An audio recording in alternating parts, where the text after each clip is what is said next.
जी, आज की इस फेसबुक लाइव चर्चा में आप सभी का फिर से एक बार स्वागत है। और जैसा कि आप टॉपिक पढ़ ही चुके होंगे कि जो ज्योतिषी हैं, पादरी हैं, मुल्ला हैं, मौलवी हैं या तांत्रिक हैं या साधु हैं, सभी धर्मों के पुजारी हैं, तो इनके जीवन में क्या समस्याएं हैं? क्योंकि ये भी तो आदमी हैं, ये भी तो इस देश के नागरिक हैं, उन्हें भी तो जीने का अधिकार है।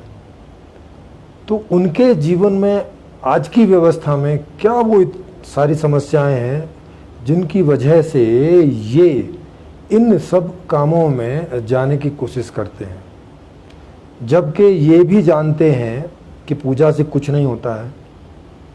नहीं तो पुजारी दक्षिणा नहीं मांगता अगर पूजा से कुछ होता तो, मुल्ला दान नहीं मांगता, पादरी पैसा नहीं मांगता अगर उसकी पूजा से कुछ होता तो उनको पता है।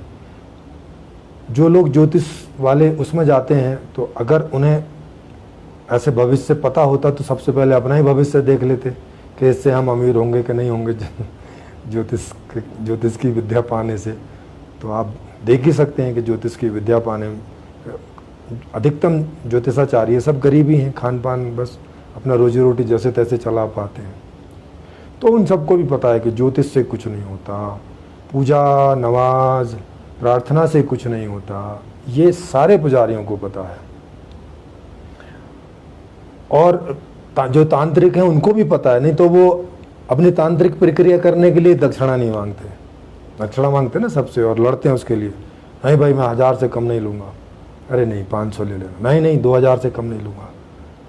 तो उनको भी पता है कि जो होगा वो तो पैसे से होगा, तांत्रिक विद्या से कुछ नहीं होने वाला है। क्योंकि अगर तांत्रिक विद्या से होता तो वो अपना तो पहले करता ना।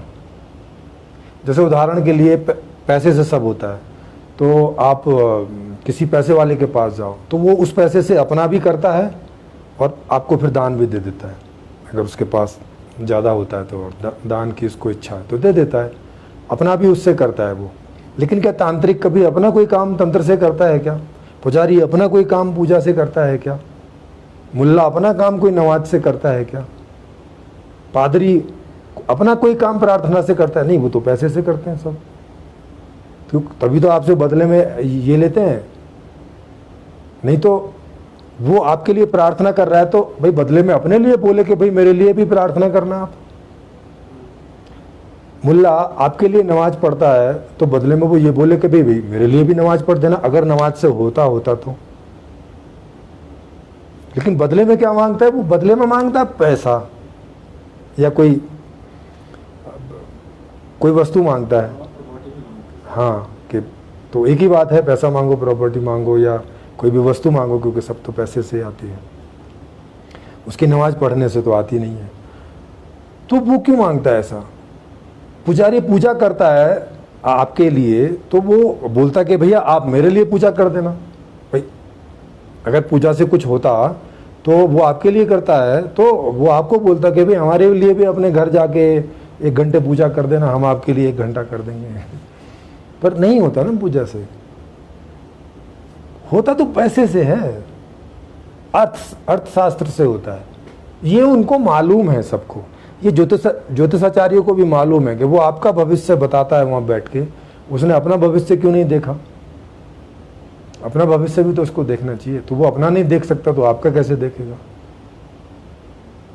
तांत्रिक अपना कोई काम तंत्र विद्या से नहीं कर सकता तो आपका कैसे करेगा? अपने सारे काम तो वो पैसे से करता है।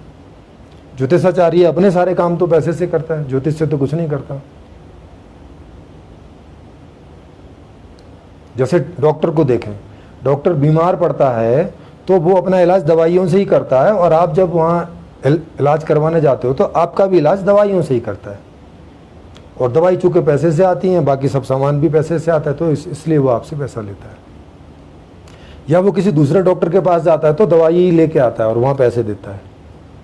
तो सब जगह ये डबल स्टैंडर्ड नहीं है, लेकिन इन सब चीज़ों में है, पूजा में, पाठ में, नमाज में, प्रार्थना में, ज्योतिष में, तंत्र में, इन सब में ये करते कुछ हैं और बदले में पैसे लेते हैं। इनके काम नहीं होते इससे। तो अब इनके काम क्यों नहीं होते इससे? क्योंकि भाई काम तो कुछ है, इससे होगा कैसे? जो काम जैसे होता है वो वैसे ही तो होगा। जैसे आदमी कहीं पे मैला हो गया, 2-4 दिन नहाया नहीं तो पसीना आ रहा है, तो नहाने से ही दूर होगा ना। कोई ध्यान, भजन, पूजा पाठ, तंत्र विद्या ये सब करने से तो होगा नहीं, क्यों हो जाएगा? तो अगर कोई शरीर पे गंदगी आ गई है या लगी है बाहर से, तो वो धोने से धुलेगी पानी से, और तो कोई दूसरा तरीका है नहीं कि आप बैठ के ऐसे ऐसे मंत्र पढ़ लो। आप 10,000 साल भी मंत्र पढ़ो तब भी वो सड़ के जो मन लगा है वो जब तक प्राकृतिक रूप से खत्म नहीं हो जाता, कन्वर्ट नहीं हो जाता, तब तक वो बदबू देता ही रहेगा। आपके मंत्र से उस पर कोई ऐसा फर्क नहीं पड़ने वाला कि वो कोई मिठाई में कन्वर्ट हो जाए कि हाँ भाई आधे घंटे मंत्र जपो और ये मिठाई में कन्वर्ट हो जाएगा, उसके बाद खा लेना। ऐसा तो कुछ होता नहीं ना।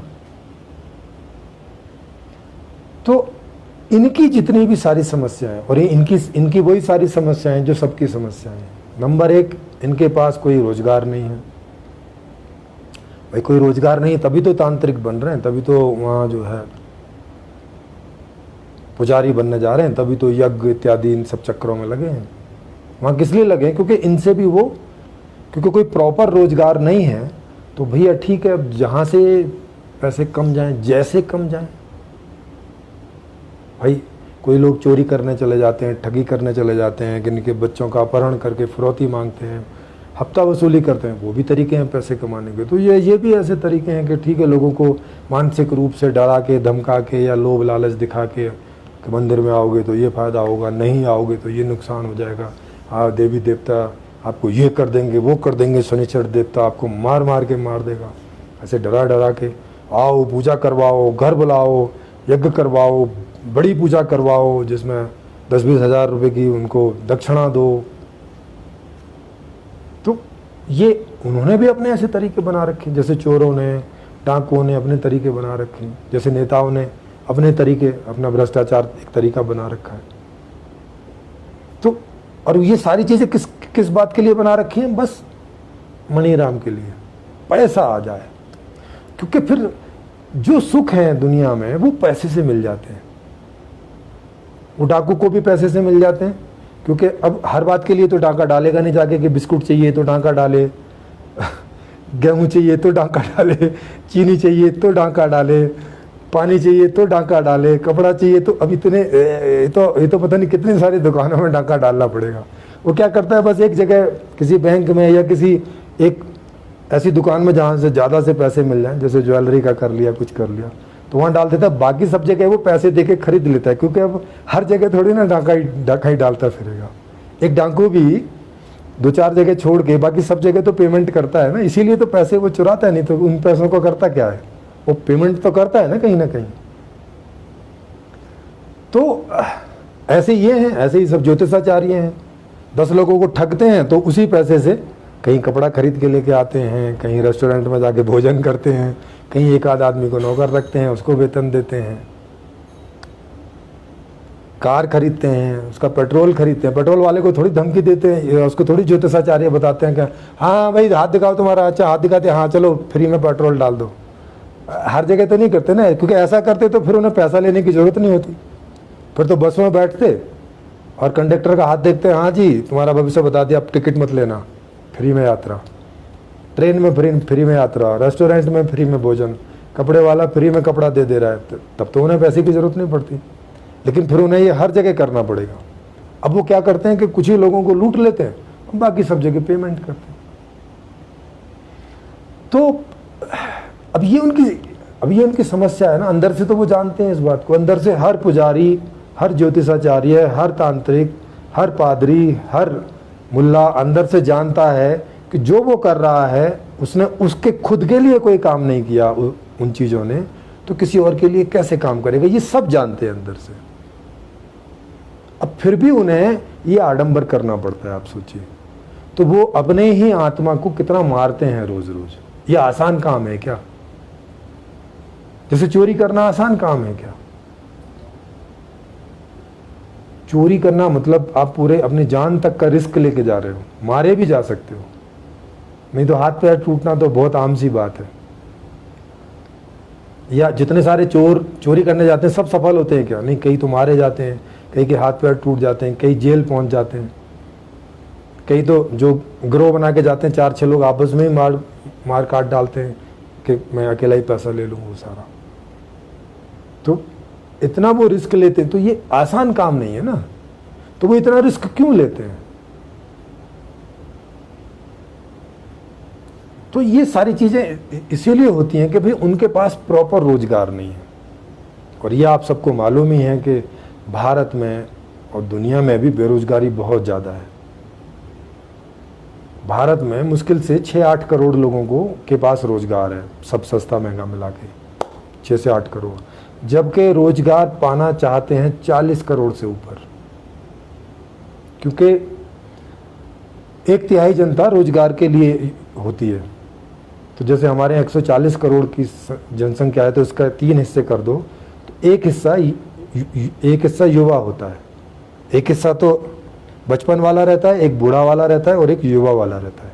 ऐसे 3 हिस्से होते हैं हमारे जीवन के, एक 20-25 साल का, एक 25 से 50 साल का और एक बाकी 50 से ऊपर का। तो हम 50 से ऊपर के सब बूढ़े मान लेते हैं, जो भी जब तक जिए 75-80 साल तक।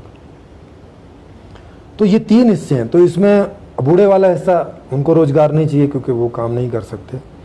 बच्चे तो अभी काम करने की स्थिति में नहीं है, उनको तो पढ़ाई की बात होनी चाहिए। तो 25 से 50 के बीच माने 1/3 हिस्सा, तो 140 करोड़ का 1/3 हिस्सा कितना हो गया आप समझो, तो लगभग 40 से 45 करोड़ हो गया, 45 करोड़ के आसपास।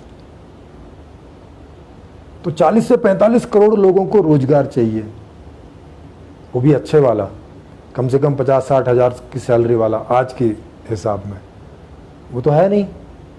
रोजगार कितने लोगों को? 6 से 8 करोड़ लोगों को रोजगार है भारत में, प्राइवेट सरकारी सब मिला के। बाकी सब लोग ऐसे ही जैसे तैसे इधर उधर आलतू फालतू करके कुछ कर रहे हैं, कुछ चोरी करके, चिकारी करके, लूट के, खसोट के, भीख मांग के, भूखे रह के, ऐसा कुछ अपना जीवन गुजार रहे हैं।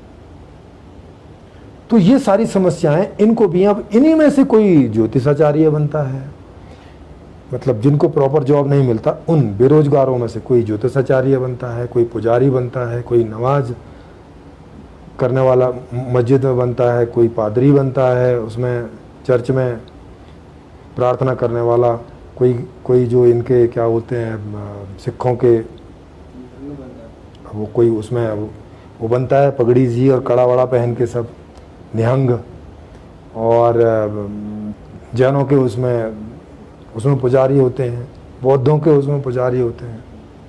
तो ये इन्हीं में से बनते हैं ना, जिनके पास बेचारों के पास रोजगार नहीं है प्रॉपर।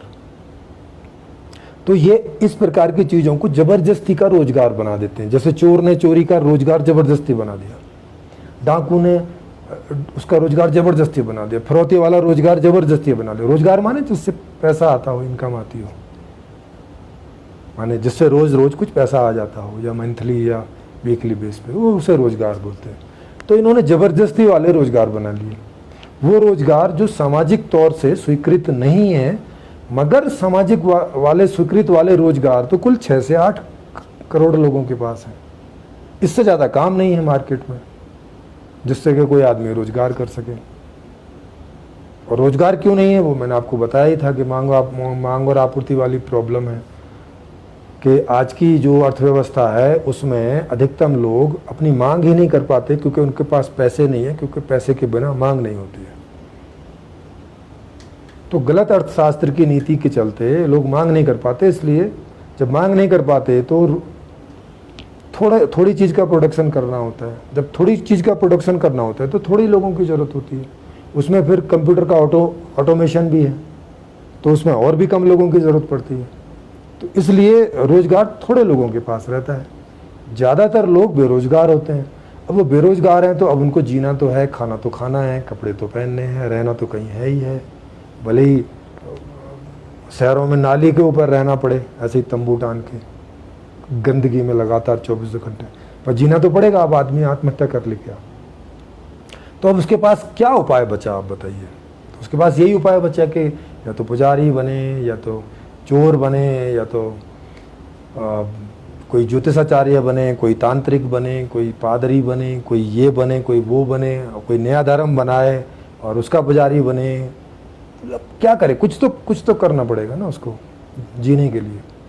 तो वैसे ही ये जितने भी जो चारों पांचों प्रकार के मैंने जबरदस्ती वाले रोजगार, जो कि लोग बेरोजगार होने की वजह से इनको अपनाते हैं और फिर वो उस प्रकार के भ्रम फैलाते हैं सारी दुनिया में। क्योंकि क्या करेंगे, भ्रम नहीं फैलाएंगे तो इनकी इनकम नहीं होगी ना। अब इनको भ्रम फैलाना पड़ेगा कि देखो ईश्वर एग्जिस्ट करता है ऊपर, ऐसे करके देखो। तो लोग ऊपर करके देखते हैं, हाँ अच्छा तुम्हें दिख नहीं रहा है। वो पुजारी को झूठ बोलना पड़ता है कि उसको तो दिखाई दे रहा है, ऊपर भगवान है। फिर वो जनता को पूछता है आपको नहीं दिखाई दे रहा।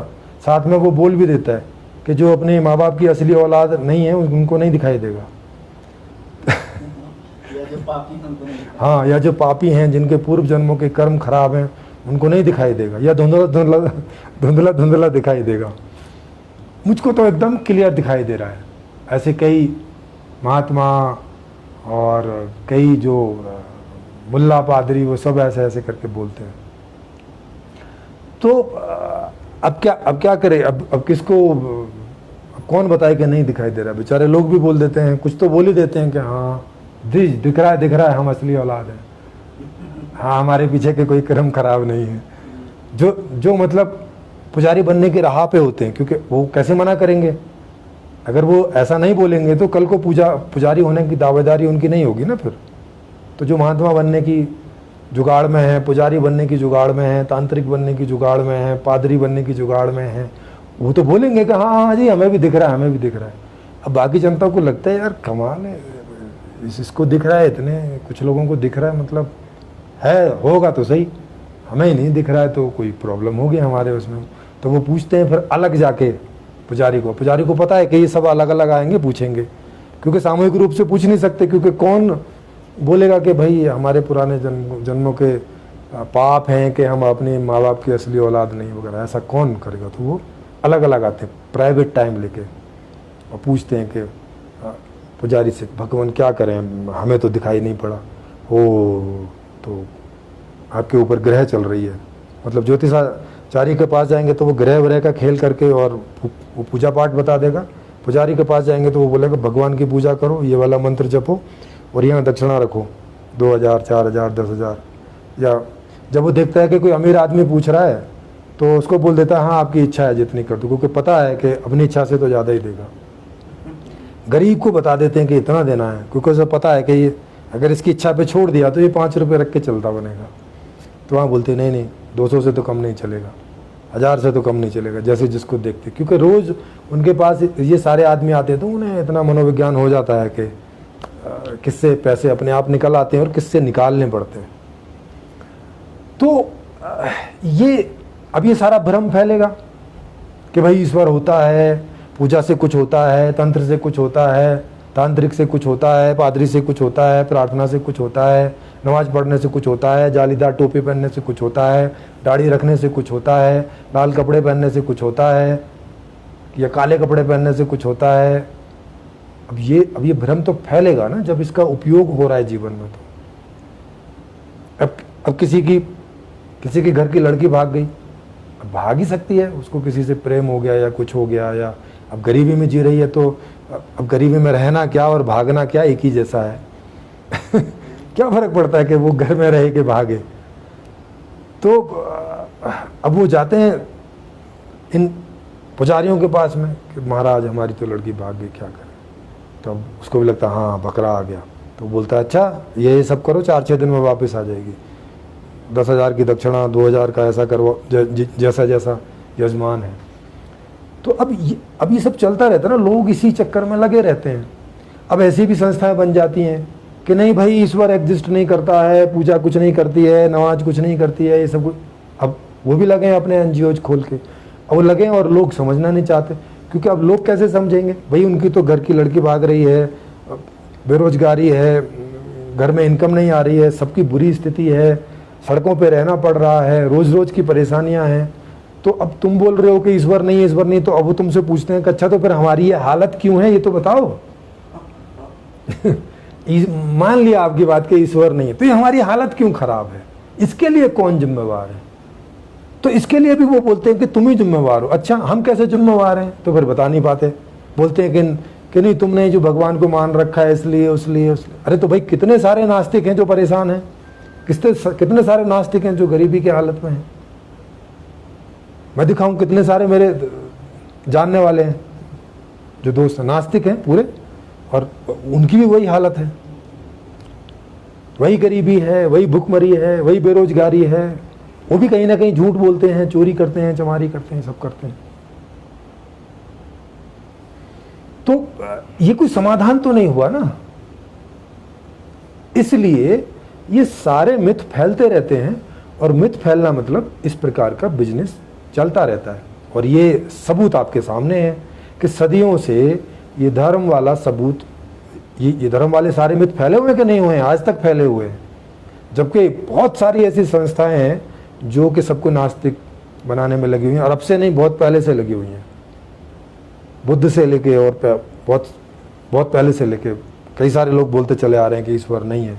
अब तो बुद्ध वालों ने बुद्ध को ही भगवान बना दिया, जो कि अच्छा ईश्वर नहीं है ना, तुम तो हो ना हम तुम्हें भगवान बना देंगे, अब तुम हमारे पिछले जन्मों के पाप काटो और भविष्यवाणियां करो, अब तुम ज्योतिषाचार्य हो।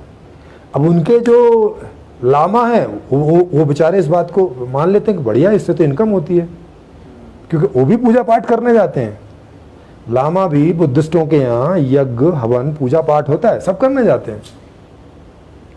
फिर काय के नास्तिक बचे? तो भाई घुमा फिरा के फिर वहीं आ जाते हैं। तो अब ये सब इनकी मजबूरी है। ऐसा कोई चाहता नहीं है, अंदर से कौन चाहेगा? क्या पुजारी नहीं चाहेगा कि भाई मेरी भी 50, 60, 70 हजार रुपए की सैलरी हर महीने फिक्स होके आ जाए, मुझसे जो काम है करवा लो भाई? नहीं चाहता क्या? हर आदमी चाहता है। चोर नहीं चाहता क्या कि भाई मुझे आप 70-80 हजार की सैलरी दे दो और काम करवा लो मुझसे, जो 5-7 घंटे जो भी आप करवाते करवा लो। मना थोड़ी कर रहा है वो। या कोई डाकू कह रहा है कि नहीं भाई मैं तो बस डकैती से ही पैसा कमाऊंगा, मुझे आप 70-80 हजार की सैलरी दोगे, मैं नहीं करूंगा काम। ऐसा तो कोई कह नहीं रहा है। तो उनकी सबकी दिक्कत यह है कि ये जानते पूछते कि इन सारी विधियों से पूजा पाठ, नमाज, तंत्र वंत्र, ज्योतिषाचार्य वगैरह, इनसे कुछ नहीं होता है। उन सबको मालूम है अंदर से। उसके बावजूद इनके ग्रंथ लिखे जाते हैं, इनके एडवर्टाइजमेंट होते हैं, इनकी पूजाएं प्रार्थनाएं होती हैं, लाइव टेलीकास्ट होते हैं कई मंदिरों के, महात्मा लोग लगे रहते हैं, उनकी कथाएं चलती रहती हैं, उनमें लाखों करोड़ों रुपए, ये पूरी इंडस्ट्री है। धार्मिक गतिविधियां जितनी भी हैं ये पूरी इंडस्ट्री, एक उद्योग है। ये जीडीपी का बहुत बड़ा हिस्सा है हर देश की जो जीडीपी है उसमें ये बहुत बड़ा हिस्सा है इसका। नहीं तो जैसे अमेरिका की 25 ट्रिलियन की इकोनॉमी आप समझ रहे हो, तो उसमें कुछ भी नहीं है, तो 7-8 ट्रिलियन की इकोनॉमी धर्म से ही चलती है। हाँ, अगर ये धर्म वहां खत्म हो जाए तो उनकी इकोनॉमी 25 से घट के 17 पे आ जाएगी तुरंत। और भारत की जो 3 ट्रिलियन की है वो 1.5 भी नहीं बचेगी समझ रहे हैं आप? तो ये सब जबरदस्ती के रोजगार बनाए हुए हैं लोगों ने। क्यों बनाए हुए हैं? क्योंकि हमारे पास जो व्यवस्था है वो उनको प्रॉपर रोजगार देने में समर्थ नहीं है, उसकी क्षमता नहीं है। हम जिस संविधान में, जिस व्यवस्था में जी रहे हैं उसमें ये सामर्थ्य नहीं है, ये ताकत नहीं है कि वो अपने सभी नागरिकों का ख्याल रख सके, सभी नागरिकों को रोजगार दे सके, सभी नागरिकों को शिक्षा दे सके, सभी नागरिकों को मेडिकल की सेवाएं दे सके, सभी नागरिकों को सड़क, बिजली, पानी, घर इत्यादि ये सब दे सके। क्षमता नहीं है उसमें, वो उस क्षमता वाला नहीं है। वो बहुत पुअर, बहुत गरीबी वाला संविधान है, बहुत गरीबी वाला संविधान है। आप सोचो ना, भारत का संविधान, 140 करोड़ लोग और 3 ट्रिलियन की इकोनॉमी, कितनी पुअर है, कितना गरीबी वाला संविधान है कि ये संविधान 3 ट्रिलियन की इकोनॉमी पैदा कर रहा है। वो भी आज पैदा कर रहा है, अब से पहले तो और भी कम थी, आज पैदा कर रहा है। इतना गरीब संविधान,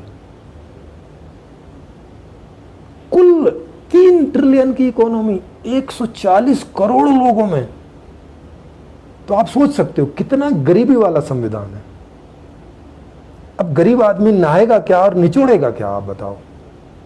अब चोरी नहीं करेगा तो क्या करेगा, पूजा नहीं करेगा तो क्या करेगा, पाखंड नहीं करेगा तो क्या करेगा, रास्ता क्या है उसके पास?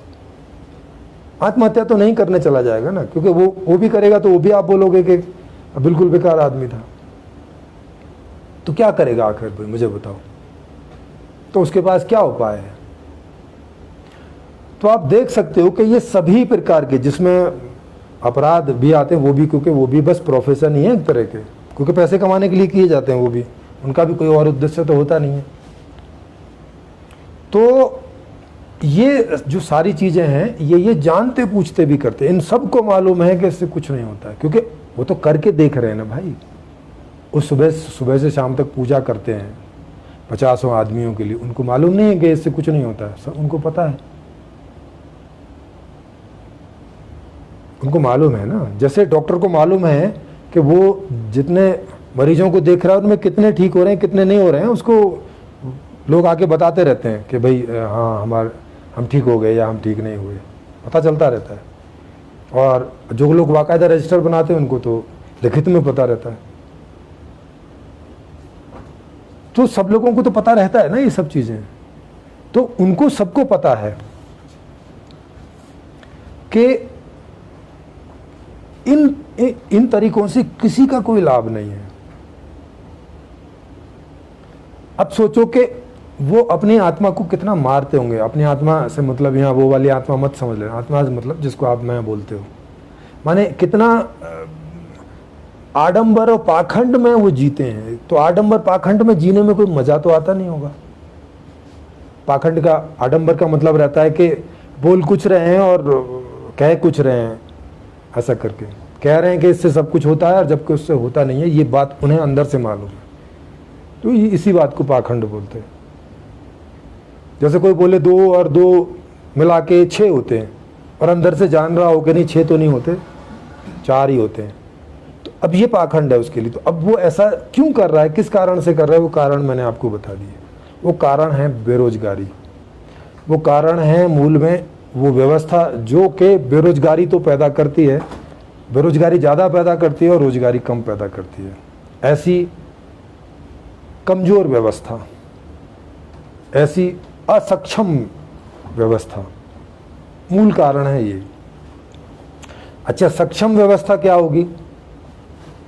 सक्षम व्यवस्था जो वो होगी जो अपने सभी नागरिकों को, जैसे भारत की बात करें तो 140 करोड़ नागरिकों को जैसे वो जीना चाहते हैं वैसा जीवन दे सकने में सक्षम हो, ऐसा संविधान, ऐसी व्यवस्था 100% आदर्श व्यवस्था होगी। और उसको बोलेंगे कि ये है द कंप्लीट सॉल्यूशन, ये है संपूर्ण समाधान। और ये इस नाम से मैंने किताब लिखी है, संपूर्ण समाधान नाम से। उसमें जो व्यवस्था दी है वो इस प्रकार की व्यवस्था है कि जहां पर भी वो व्यवस्था आएगी उस जगह में, माने जिस भी देश में आएगी, उस देश के सभी नागरिक जन्म से लेके और मरने तक जैसे जैसे जीना चाहते होंगे वैसा वैसा जीवन उनको मिल रहा होगा, ऐसी व्यवस्था। और जैसे आप हैं, आपके लिए व्यवस्था है वो, आपको उसमें कहीं जरा भी अपने अंदर कोई सुधार संशोधन नहीं करना है। आप एकदम ठीक ठाक आदमी हैं, सुधरे हुए हैं, आप में कोई बिगाड़ नहीं हुआ है। ये जो हमें लोगों में बिगाड़ दिखता है, ये गलत व्यवस्था का प्रक्षेपण है। गलत व्यवस्था है, इस वजह से आदमी गलत ढंग से जीता हुआ दिखाई पड़ता है। किनको दिखाई पड़ता है? उनको जिनको सीधे रास्ते मिल गए। जैसे जो डॉक्टर बन गया है तो अब उसकी तो अर्निंग हो रही है 70-80 हज़ार या 1 लाख, या सरकारी है तो 1.5-2 लाख की तनख्वाह मिल रही है, उसको तो अर्निंग हो रही है। अब वो जब किसी को चोरी करते देखता है, कोई उसके घर में घुसा और उन्होंने चोरी करी, अब इसको लगता है ये आदमी गलत है क्योंकि चोरी कर रहा है। ऐसे ही तो बोल रहा है वो कि आदमी गलत होते हैं, या ये आदमी झूठ बोल रहा है तो ये आदमी खराब है। लेकिन वो ये नहीं देख रहा कि ये आदमी झूठ क्यों बोल रहा है, ये आदमी चोरी क्यों कर रहा है, ये आदमी पूजा से ये हो जाता है जबकि उसको मालूम है कि कुछ नहीं होता है, वो क्यों बोल रहा है ऐसे झूठ, क्यों बता रहा है ऐसी चीज़ें। इसके कारण है ना मौजूद। इसके कारण भैया यही है कि तुम्हारी 1.5-2 लाख रुपए की सैलरी है, उसकी नहीं है, तो जब उसे खाना खाना होगा तो तुम्हारे यहीं चोरी करेगा और कहाँ जाएगा बताइए मुझे। भाई 2 भाई हैं, एक भाई डॉक्टर बन के हो गया, उसकी 2 लाख रुपए की तनख्वाह है, और एक भाई की कोई जॉब नहीं लगी, तो अब ये भाई चोरी करने किसके यहाँ जाएगा इसी के यहाँ आएगा ना, यही तो निकटतम है। तो यही आएगा। अब ये भाई बोलेगा कि तू निकम्मा है, तू नकारा है, अब तू जो है काम नहीं करता। अरे काम कहाँ करे भाई, काम जितना था वो तो तुम सब लोग कर रहे हो, अब काम होता तो फिर हमें पागल है कि जो हम नौकरी करने नहीं जाते 1.5-2 लाख रुपए की सैलरी लेने के लिए, क्यों नहीं जाएंगे बताओ, काम दो तो। और आप सबको पता है कि बेरोजगारी का आंकड़ा क्या है पूरी दुनिया में, भारत में तो बेरोजगारी का आंकड़ा बहुत ज़्यादा है। तो बेरोजगारी का आंकड़ा मतलब यही हुआ ना कि काम नहीं है भारत में। सरकार ऐसे थोड़ी बोल रही है कि काम तो हमने खोल रखे भाई तुम ही नहीं आ रहे करने, ऐसा तो कोई सरकार नहीं बोल रही ना। सरकार ये बोल रही है कि भाई काम नहीं है। जैसे मोदी जी आए थे तो उन्होंने बोला था कि मैं 2 करोड़ रोजगार पैदा करूंगा, इसका मतलब है कि रोजगार नहीं थे ना, और इन्होंने आके भी रोजगार पैदा नहीं किए। इसका मतलब है जब रोजगार है ही नहीं है तो वो जो भाई है जिसको रोजगार चाहिए वो कहाँ जाएगा करने, ऐसी सड़क पे गड्ढा खोदने लग जाए क्या, उससे पैसे तो मिलेंगे नहीं। तो जब रोजगार ही नहीं है तो वो कहाँ जाएगा, तो अब चोरी नहीं करेगा, पूजा पाठ नहीं करेगा, या कोई भी ऊटपटांग तरीका नहीं अपनाएगा पैसे कमाने का, तो क्या करेगा मुझे बताओ। तो अब ये उनकी समस्या है कि वो उनको सही ढंग का रोजगार नहीं मिलता, सही ढंग का रोजगार नहीं मिलता तो जिंदगी भी सही ढंग की नहीं मिलती। फिर उनका ऐसे ही रहता है कि उन्हें लोग चारों तरफ से बुरा बुरा बोलते हैं, गालियां देते हैं, टॉन्ट मारते हैं, ऐसे ऐसे सब करते हैं। करें और ऐसा कौन करते हैं, वो लोग करते हैं जिनके पास रोजगार मिल गया है, क्योंकि जितना रोजगार है वो किसी को तो मिल ही जाएगा। जैसे आईएएस की सीटें हैं, जैसे मान लिया हर साल आईएएस की 500 या 800 सीटें निकलती हैं, है ना, तो अब उसमें जबकि लाखों लोग भाग लेते हैं उसके कंपटीशन में, अब वहाँ करोड़ों लोग भी भाग लें, मान लिया सारे ऐसे हो जाएंगे सब आईएएस के हिसाब के हैं, सब ग्रेजुएट हो गए और सब आईएएस बनना चाहते हैं, फिर भी नौकरी तो 800 को ही मिलेगी, बाकी को तो नहीं मिलेगी ना। चाहे सबके 99, 98 नंबर आ जाएं, तब भी ऊपर वालों को ही 2% में ही सारी नौकरी भर जाएंगी। अब 98% में और 96% में कितना सा अंतर है। लेकिन जब नौकरी 800 है तो 800 लोगों को मिलेंगे, बाकी लोग घर चले जाएंगे वहाँ 1000, 2,000 रुपये खर्च करके, क्योंकि एग्ज़ाम की फीस भी होती है, वो भी वहाँ से एग्ज़ाम देने भी आए हैं, उस सब में 2-4 हज़ार रुपये खर्च हो जाते हैं हर आदमी के, वो भी वो कहीं से उधार लेके आते हैं। तो जितना काम है उतने ही लोगों को मिलेगा ना, बाकी लोगों को तो वो सिर पटक के मर जाए तो नहीं मिलेगा। अब या तो भूखे मरो या तो लंगर में जाके खाना खा के बैठ जाओ एक कोने में, ऐसे जैसे, क्योंकि लंगर में भी सभी खाना सबको नहीं मिलेगा। हाँ, अगर सारे लोग लंगर में जाने लग गए तो ये लंगर वाले लंगर छोड़ के भाग जाएंगे, क्योंकि सारे लोग कई बार शर्म से कुछ जाते नहीं। और वहाँ पर भी ऐसा नहीं है कि सभी को मिल जाता है। जैसे मैंने देखा है कई बार मैं नॉर्मल कपड़ों में गया इन सब चीज़ों को जांचने के लिए, लंगर में गया। मैं सिखों की बात कर रहा हूँ जो सबसे ज़्यादा माने जाते हैं कि भाई वहाँ कोई भी चले जाओ उनको खाना मिलता है। और मैं ये चंडीगढ़ की बात कर रहा हूँ, उनके शहर की बात कर रहा हूँ। तो मैं वहाँ गया तो एक दिन गया, उन्होंने बड़े प्यार से खाना खिलाया, दूसरे दिन गया खाना खिलाया, तीसरे दिन गया खिलाया, चौथे दिन पूछने लग गए कि भाई कहाँ रहते हो। तो मैंने कहा यहीं आपके गुरुद्वारे में मैं पड़ा हुआ हूँ। अच्छा, कुछ काम वाम करते हो क्या? मैंने कहा नहीं, काम तो नहीं है कुछ भी। तो बोले कुछ काम करो, ऐसे कैसे चलेगा। तो मैंने कहा कि अभी काम मिलेगा तो करूँगा, काम तो है नहीं है, तो इसीलिए आपके यहाँ लंगर में खाना खाने आ जाता हूँ। तो बोले वो तो कोई नहीं है, वो तो आप यहाँ खा लो, लेकिन कुछ दान वान भी तो दो, ऐसे लंगर तो नहीं चलता ना ऐसे। वो मुझे बोलने लगा, समझाने लगा बैठ के, और बड़े प्यार से समझा रहा है, ऐसे करके समझा रहा जैसे बड़े माँ बाप समझाते हैं बच्चों को। मतलब उसको भी नहीं पता बेचारे को वो क्या कर रहा है, क्योंकि वो भी वहाँ का वर्कर ही है, उसको भी नहीं मालूम है। पर उसे इतना तो समझ में आता है कि अगर सब लोग फ्री में खाने आ गए तो भैया चौथे दिन सामान नहीं बचेगा लंगर में खाने के लिए। ये बात उसको भी मालूम है। तो चूंकि देने वाले ज्यादा हैं अभी और खाने वाले कम है वहां पे, इसलिए लंगर चल रहा है। जिस दिन खाने वालों की संख्या ज्यादा हो गई और देने वालों की संख्या कम हो गई, लंगर वाला छोड़ के भाग जाएगा, क्योंकि वहां मार पिटाई हो जाएगी। क्योंकि अगर कुछ लोगों को खाना मिल गया, कुछ को नहीं मिला, वो छोड़ेंगे क्या?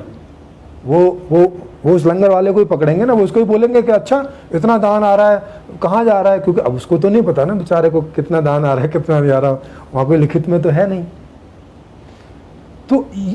तो ये मेरी खुद की घटना है, और मैं ऐसे प्रयोग करता रहता हूँ ये सब चीज़ें जानने के लिए। और भविष्य में कभी वीडियो लेके किया करेंगे, तब तो मेरे पास कैमरे वैमरे नहीं थे, तो तब नहीं करता था, मोबाइल इस प्रकार के नहीं थे। अभी कभी भविष्य में इस प्रकार के आपको करके दिखाएंगे, जब कभी ऐसे लोग हमारे साथ जुड़ जाएंगे जो इस प्रकार का काम कर सकें।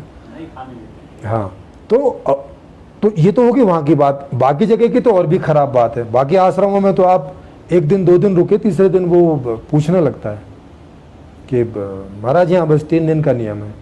मतलब साधुओं को भी, जिनका पता है कि ये तो कोई काम करेंगे नहीं, ये तो लाल कपड़ों में है, और ऐसे उनको बोलते हैं बस महाराज रमते जान बड़ी है, 3 दिन से ज़्यादा का हिसाब किताब नहीं है। हाँ, और ये बात उनकी सही भी है। अगर मान लिया जो आए वो वहाँ रुक गए और आए वहाँ रुक गए, तो कितनों को वो खिलाएंगे, कितनों को खिलाएंगे, ये भी तो सोचिए। क्योंकि वहाँ तो आते जाएंगे रुकते जाएंगे, आते जाएंगे रुकते जाएंगे, क्योंकि भाई बेरोजगारों की, गरीबों की कमी थोड़ी ना है दुनिया में। तो ये हाल है पूरा करके। बाकी बहुत जगह तो भंडारे चलते ही नहीं है, जैसे जैनों के यहाँ नहीं चलता, क्योंकि भंडारे कहाँ, बस 2 ही जगह चलते हैं, एक सिखों के यहाँ चलता है और एक हिंदुओं के यहाँ थोड़े बहुत चलते रहते हैं। बाकी किसी धर्म में कोई भंडारे नहीं चलते डेली वाले, जो बता रहा हूँ मैं। जैसे आश्रमों में जाके ठीक है, आपको एक दिन तो खाना मिल ही जाएगा और कुछ नहीं है, तो आप इसमें जाएंगे, क्या नाम है, लंगर में जाएंगे तो ठीक है, 2-3 दिन 4 दिन 5 दिन घेर घोट के दे देते हैं वो। और या उन्हें लग जाता है कि बिल्कुल ही हाँ, लंगर में भी सब जगह नहीं देते। कोई बहुत बड़े लंगर कहीं चलते हैं, जैसे दिल्ली में चलता है, अब वहाँ तो लोग ही इतने सारे आते हैं कि उनको किसको पहचानेंगे, क्या करेंगे, वहाँ सब चल जाता है। लेकिन जहाँ उतने लोग नहीं आते, वहाँ उनको पता रहता है कि ये कितने दिन से आ रहा है। तो ये सारी बातें रहती हैं। तो ऐसे करके तो चलता नहीं। और फिर लंगर की कोई व्यवस्था होती है क्या? ये तो मजबूरी वाली व्यवस्था है, नहीं तो गरीबी वाली व्यवस्था है कि ठीक है लंगर में तुम खाना दे दोगे, बाकी रहना सहना मोबाइल ये बाकी कहाँ से मिलेगा? इसका तो कोई लंगर चलता नहीं कि ये लोग मोबाइल बांटे जा रहे हैं, टीवी बांटे जा रहे हैं, घर बांटे जा रहे हैं, ऐसा तो कोई लंगर है नहीं है। तो खाली खाना दे देते हैं, बस ठीक है भाई खा लो। और वो भी हमने देखा है कैसा खाना होता है, उसमें कहीं मिर्च ज़्यादा होती है, कहीं कुछ, क्योंकि अब इतनी मात्रा में और ऐसे बनाया जाता है, कौन ध्यान देता है भाई गरीबों के लिए? तो ऐसा उसमें कोई क्वालिटी होती नहीं है। तो आप देख सकते हो कि ये जो सारे लोग हैं, ये मजबूरी में ये सब काम करते हैं, इसलिए नहीं करते कि ये लोग बुरे हैं या खराब हैं, नहीं, ये लोग इसलिए करते हैं क्योंकि इनके पास रोजगार नहीं है और इनके पास अब कोई तरीका नहीं, ये मजबूर हैं। तो ये मजबूर लोग हैं, खराब लोग नहीं हैं। और ये मजबूरी पैदा होती है गरीब टाइप के संविधान से, गरीब टाइप की व्यवस्था से ये बेरोजगारी पैदा होती है। जिस जगह का संविधान जितना गरीब, वहां उतने ज्यादा गरीब लोग, उतने कम अमीर लोग। तो ये जो सारी स्थिति है, ये जब तक अभी हम नहीं समझेंगे, क्योंकि ये मैंने व्यवस्था खोज दी है, ये सारे कारण निवारण कर दिए हैं, तो अब आपको ये समझना आसान है। वो भी अगर आप इसके समझने में जाएंगे, आपको रुचि होगी, तो जिन जिन लोगों को रुचि होगी वो इसको समझने में जाएंगे, इसको समझेंगे, फिर औरों को समझाएंगे, जो भी जितना समझ सके। और फिर जब ये व्यवस्था 70 से 80% तक पहुंच जाएगी, तो फिर हम लोग एक सर्वे करेंगे और पूछेंगे कि क्या ये अमीर वाली व्यवस्था चाहिए सबको कि नहीं चाहिए, या ये गरीब वाली व्यवस्था ही रखनी है। तो अगर 50% से ज़्यादा लोग बोलेंगे कि हाँ नहीं, हमें ये अमीर वाली व्यवस्था चाहिए, जिसमें हर आदमी अमीरी से भी ज़्यादा बढ़िया अमीरी में रह सकता है, ऐसी व्यवस्था, तो फिर हम लोग एक पॉलिटिकल पार्टी का रजिस्ट्रेशन करेंगे, वो आने वाले लोकसभा के इलेक्शन में खड़ी होगी, और अगर 50% से ज़्यादा लोग इसको वोट कर देते हैं तो सीधी सी बात है सारे एमपी इस पार्टी के आ जाएंगे, और वो जाके ये नया संविधान पारित कर देगी, पुराने संविधान को रिप्लेस कर देगी, और फिर नई व्यवस्था से जो अमीरी वाली व्यवस्था है वो प्रारंभ हो जाएगी, और सारे लोग उसमें अमीर बन जाएंगे। कैसे बन जाएंगे, इसके लिए ही आपको ये सारी व्यवस्था का अध्ययन करना होगा, और इसके लिए 200 से ज़्यादा वीडियो यूट्यूब पे पड़े हैं, 200 से ज़्यादा वीडियो यहीं फेसबुक में जहां आप इसको अभी देख रहे हैं, इसमें इसी पेज पर आप देखेंगे, यूनिवर्सल लाइफ मैनेजमेंट पेज पर, तो आपको ये मिल जाएगी। इसकी किताब आपको हर वीडियो के डिस्क्रिप्शन में, यहाँ पर भी हर वीडियो के नीचे कमेंट्स में इसके लिंक मिल जाएंगे। आप उसको फ्री में PDF इसका डाउनलोड करके पढ़ सकते हैं। यूट्यूब में इसका ये हिंदी में भी है, इसको सुन सकते हैं पूरी की पूरी चैप्टर वाइज। तो अब ये काम बाकी आपका सबका बचता है, क्योंकि मैंने मेरा काम कर दिया और बाकी भी जो है वो कर रहा हूँ। मेरा काम था कि ऐसी व्यवस्था खोज के उसको लिख दिया, उसको एक्सप्लेन कर दिया, इतने सारे वीडियोज़ में आपके सामने रख दिया है। अब आप उन लोगों का ये काम है जो अपने आप को समझते हैं कि समाज का दुख दर्द उन्हें दुखी करता है और चाहते हैं कि सारा समाज सुखी हो, सब धर्म के लोग सुखी हों, सब जाति के लोग सुखी हों, जो बिना जाति के हैं वो भी सुखी हों, जो बिना धर्म के हैं वो भी सुखी हों, माने सारे लोग सुखी हों, और सब लोग इन भ्रमों से, इन जातियों से, इन धर्मों से स्वाभाविक रूप से बाहर आ जाएं, जबरदस्ती नहीं, स्वाभाविक रूप से बाहर आ जाएं, और एक सामान्य और बढ़िया और अमीरी वाला जीवन जिएं। अगर आपको ऐसी चाहत है तो आप इस व्यवस्था को अपने लेवल से समझिए और इसको लाइक कीजिए, शेयर कीजिए और औरों को समझाइए। जितना जल्दी ये काम हो जाएगा उतनी जल्दी ये व्यवस्था आ जाएगी, और ये स्वाभाविक रूप से आ जाएगी। इसके लिए आपको कोई आंदोलन, कोई किसी पार्टी की आलोचना, किसी नेता की, किसी मुख्यमंत्री की आलोचना, किसी प्रधानमंत्री की, कोई मोदी की, कोई नेहरू की, किसी की आलोचना करने की जरूरत नहीं है। उनमें विचारों में जितनी बुद्धि, सोच, समझ, जो उनकी क्षमता है वो कर रहे हैं उतना, और ये उनकी गलती नहीं है। अब गरीब टाइप का ही, अब व्यवस्था ही गरीबी टाइप की है, तो इसमें मोदी क्या कर लेंगे, इसमें नेहरू क्या कर लेते, इसमें राहुल गांधी क्या कर लेते, क्योंकि नंगा नहाएगा क्या और निचोड़ेगा क्या भाई। तो मोदी जी नहाएंगे क्या और निचोड़ेंगे क्या, नेहरू जी नहाते क्या और निचोड़ते क्या। जब व्यवस्था ही गरीबी वाली है तो जैसी व्यवस्था होगी वैसा ही ना परिणाम आएगा उसका। भाई 2 और 2 4 ही होंगे ना, 4 लाख थोड़ी हो जाएंगे। तो व्यवस्था ही गरीबी वाली है। कैसे गरीबी वाली है वो आप किताब पढ़ेंगे तो उसमें आपको समझ में आ जाएगी कि कैसे गरीबी वाली व्यवस्था है, और अमीरी वाली व्यवस्था कैसी होती है वो भी उस किताब में है, वो भी आप पढ़ लेंगे। तो आप देख सकते हैं कि ये भी बेचारे ज्योतिषाचार्य, पुजारी, मुल्ला, पादरी, ये सब भी कोई सुखी नहीं है, क्योंकि पाखंड में रहने वाला आदमी कभी सुखी नहीं हो सकता।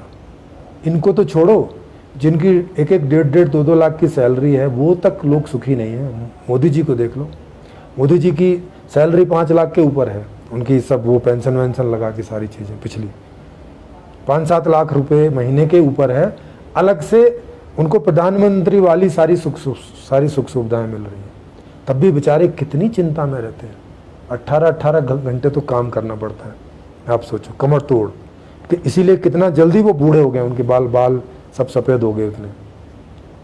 कहीं पे इलेक्शन होता है तो कितनी जी तोड़ मेहनत करते हैं कि यहाँ जा वहाँ कितने, और उनको कई झूठ भी बोलने पड़ते हैं।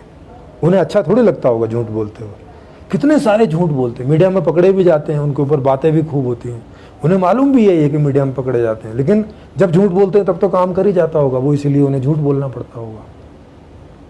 कोरोना के आंकड़े गलत देने होते हैं, गलत देने पड़ते हैं, इन्हीं को नहीं, इनकी जगह कोई भी सरकार होती है वो भी आंकड़े सही नहीं देती, किसी देश की सरकार ने सही आंकड़े नहीं दिए।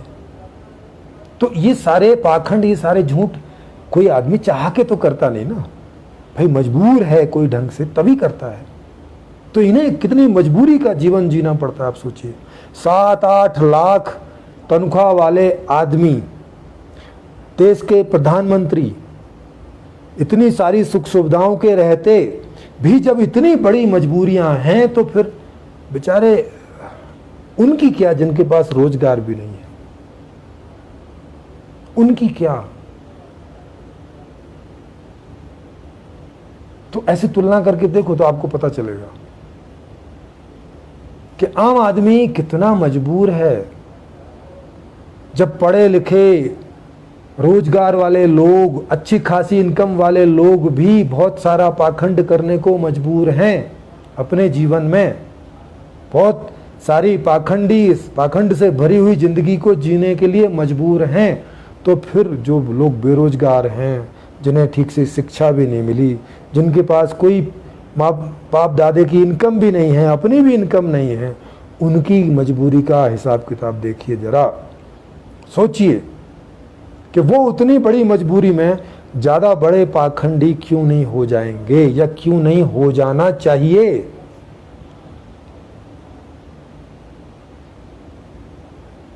तो और ये सारी प्रॉब्लम कहां से आ रही है? ये आ रही है व्यवस्था से, गलत व्यवस्था से, गलत प्रकार की व्यवस्था से, कमजोर व्यवस्था से, गरीबी वाली व्यवस्था से। तो इसका उपचार भी वही होगा। तो जब तक हम अमीरी वाली व्यवस्था नहीं करते हैं, सक्षम वाली व्यवस्था नहीं करते, जैसा आदमी है वैसी व्यवस्था नहीं करते, जितने लोग हैं उतनों की व्यवस्था नहीं करते हैं, तो तब तक ये सब चीजें चलती रहेंगी, सदियों से चलती आ रही हैं। और जब तक ये उपाय नहीं होता, सदियों तक चलता रहेगा। अब निर्णय आपके हाथ में है कि ये होता रहे, चलता रहे, या कि अब इसको रोकें, क्योंकि अब खोज हो चुकी है। अब तक खोज नहीं हुई थी ऐसी व्यवस्था की, तो ठीक था, मजबूरी थी, क्या कर सकते थे भाई। जब तक बल्ब की खोज नहीं हुई थी तो क्या कर लेते भाई, डिबिया ही जलानी पड़ती थी और कोई उपाय भी नहीं था। और जिनके पास तेल नहीं था वो तो डिबिया भी नहीं जला सकते थे। जैसे आज भी जिनके पास बिजली नहीं थी तो उनके लिए बल्ब बेकार है, उनको रात में अंधेरे में रहना मजबूरी है। तो वैसे ही जब तक इस व्यवस्था की खोज नहीं हुई थी तो ठीक है, ये गरीबी वाली व्यवस्थाओं में रहने के लिए हम सब लोग मजबूर थे और रह ही रहे थे और रह ही रहे हैं। अब ये अमीरी वाली व्यवस्था की खोज कर दी है मैंने, अब आपके हाथ में है कि इसको कितना जल्दी हम लोगों तक पहुंचाते हैं और कितना जल्दी ये आती है। जितना जल्दी आ जाएगी, जितने जितने भूभाग पर आ जाएगी दुनिया में, उतना उतना भूभाग 3 से 5 साल के अंदर अंदर अमीरी की अवस्था में चला जाएगा। हर आदमी, हर बच्चा, हर युवा अमीरी वाला जैसा जीवन जिएगा, वो भी एक दूसरे पर डिपेंड होकर नहीं, फाइनेंशियली हर आदमी हर दूसरे आदमी से, वो चाहे परिवार में हो चाहे कहीं पर भी हो, इंडिपेंडेंट रहेगा फाइनेंशियली। ऐसी ये व्यवस्था है। और सत्ता की पूरी ताकत सभी लोगों में बराबरी डिस्ट्रीब्यूट रहेगी 24 घंटे, ऐसा नहीं 5 साल में एक बार, हमेशा लोगों के पास रहेगी। ये ऐसी व्यवस्था है। अब आप देखो कि ऐसी व्यवस्था को लाना है कि नहीं, इसको समझो, इसमें आपको कोई कमी लगती है तो बताइए। एक दिन छोड़ के एक दिन ओपन मंच की मीटिंग होती है हमारे यहाँ, वहाँ आप वक्ता बन के इसकी कमियां बता सकते हैं और उसका कोई समाधान भी हो तो वो भी बता सकते हैं।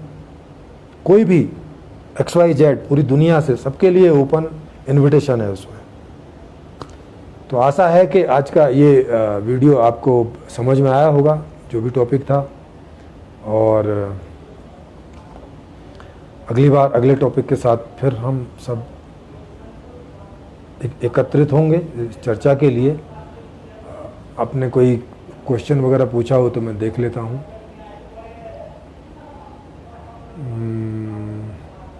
ठीक, क्वेश्चन तो कोई नहीं पूछा है, लेकिन आप बाद में भी, जो इसको बाद में देखेंगे रिकॉर्डेड होने के बाद में, वो अगर उनको कोई भी क्वेश्चन उठता है वो क्वेश्चन डाल सकते हैं, उसका हम लोग बाद में जवाब दे देते हैं।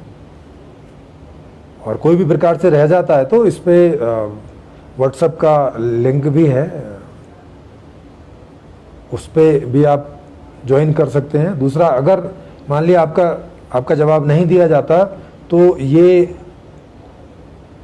फेसबुक लाइव भी एक दिन छोड़ के एक दिन होता है, तो आप अगले वाले फेसबुक लाइव में, और ये इसी 5:45 बजे से 7:45 बजे के बीच ही होता है, इस समय में आके आप अपना क्वेश्चन यहाँ पूछ सकते हैं, पीछे का भी कोई, अगर वहाँ से आपको जवाब नहीं मिल रहा, बाई चांस हम लोगों से वो ना देखने में आए रह जाए, तो इसलिए तो आप सभी को बहुत बहुत धन्यवाद। और अगले चर्चा में फिर इकट्ठे होंगे, तब तक के लिए सबको नमस्कार।